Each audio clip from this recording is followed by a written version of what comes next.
Cal hasn't been to he hasn't won a tournament game.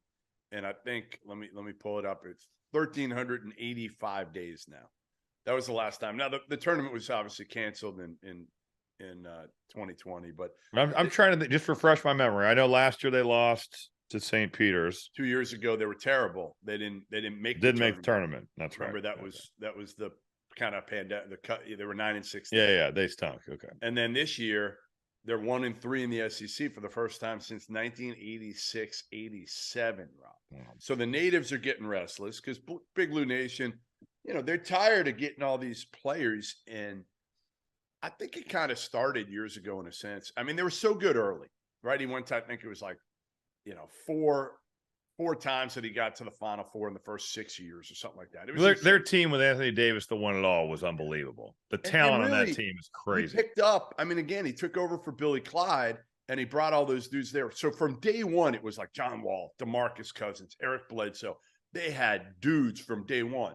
Yeah. And then I feel like it fell off a little bit, and people started to get upset when remember the comment basically he made was like, getting players to the league was more important than winning. They didn't like that. They did not. They didn't like that, I can tell you. Right. Because, they want talent. On that note, you told me an incredible stat about how many NBA players that Kentucky has had since, 2015? 2016? Yeah, when that's the Final Four? After the 2015 season, which is their last Final Four, they have had, what did I say, 18 NBA players. 18 NBA players. You know how many Bill Self's had? Probably like 6, 9. 7. 9. Yeah. Yeah. And he's had double the amount of top 50 players as Bill Self as well. I mean, Bill Self has proven that he can win with lesser talent. That dude is better coach. An unbelievable basketball coach. There's no denying. So let me give you kind of my thoughts on this, of why it's fallen off on Cal a little bit. And you can push back on me if you want. But I think there's a couple things at play here from talking to people close to Cal. One of which is, and this isn't even talking to anybody close to Cal, he had a guy named John Robic for years. John Robic was assistant back at UMass days. He was a head coach for a little while in the I think at Youngstown State, came back, and he was his X's and O's guy. And John has dealt with some personal issues over the last few years and is no longer on staff. And I think that has really, really hurt Cal, because I don't think Cal – and Barbie was there too, and he was kind of his X's and O's guy for a while.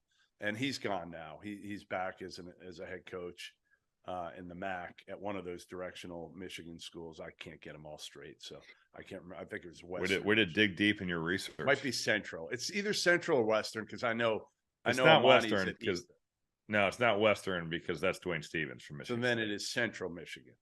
It's Central. Anyway, Cal now is being exposed to some degree as an average X's and O's guy. He's got 3 guys on the staff that are really good. Orlando Antigua was a former head coach at South Florida. He didn't do well down there. Chin Coleman came over from Illinois.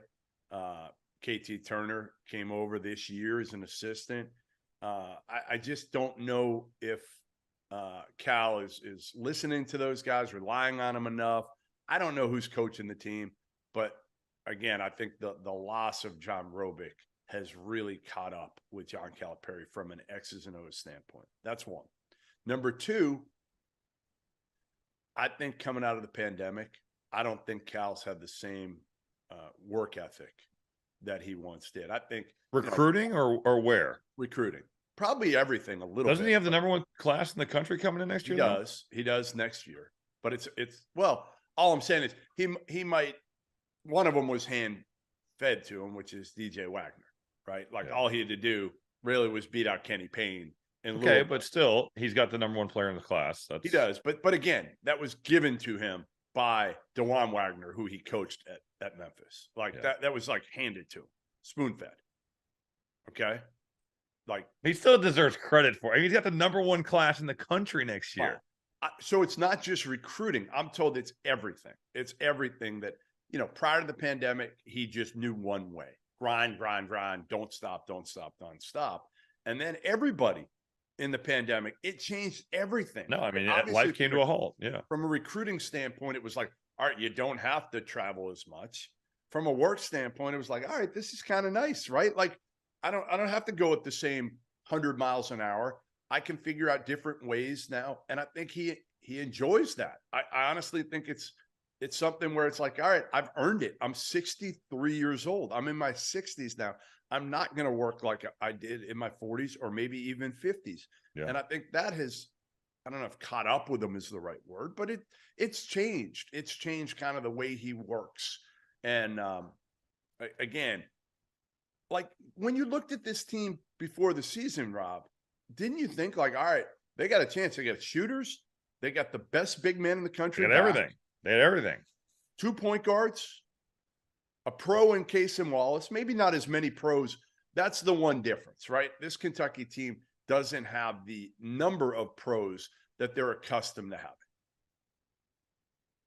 That's totally fair. But I still think that it doesn't add up when you look at their talent and then you look at their on-court performance, especially offensively. I just think that watching their offense, it's like watching a team from 15 years ago. And if you have good shooters, but you don't get them good shots, that doesn't necessarily matter. They went 3 of 10 from 3 in the loss to South Carolina. What good team now is taking 10 threes? And Indiana's dealt with this some too. Yeah, you know, both of these teams are similar that like they cannot shoot from the perimeter.